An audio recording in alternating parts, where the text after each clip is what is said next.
প্রেমে পড়বো না তো কি করবো?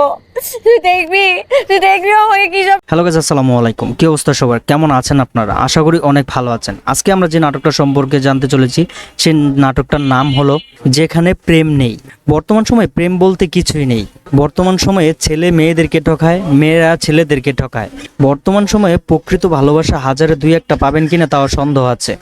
এই নাটকটিতে তৌসিফ মাহবুব এবং তানজিম সারা টোটেনি অসাধারণ এক অভিনয় করেছে।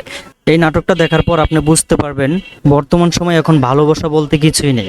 নাটকের শুরু থেকে একটু কমেডি রোমান্টিক থাকলেও শেষটা আপনাকে একটা বাস্তবতা শিখাবে। এই নাটকটা যারা এখনো দেখেন নাই তাদেরকে রিকোয়েস্ট করবো অবশ্যই নাটকটা দেখার জন্য। বিশেষ করে তৌসিফ মাহবুবের জন্য হলো আপনার এই নাটকটা দেখতে পারেন। এই নাটকটিতে তৌসিফ মাহবুবের কিছু ডায়লগ, কিছু অভিনয় আপনার কাছে অনেক ভালো লাগবে। আপনারা যারা এখনো আমার চ্যানেলটা সাবস্ক্রাইব করে নাই তারা অবশ্যই আমার চ্যানেলটা সাবস্ক্রাইব করে দেবেন। আর যদি এই নাটকটা ভালো লাগে থাকে তাহলে অবশ্যই কমেন্টে জানিয়ে দিবেন। সবাই ভালো থাকবেন, আল্লাহ হাফেজ। প্রেম ভালোবাসা এগুলোতে আমার কোনো বিশ্বাস নেই, বিশ্বাস উঠে গেছে।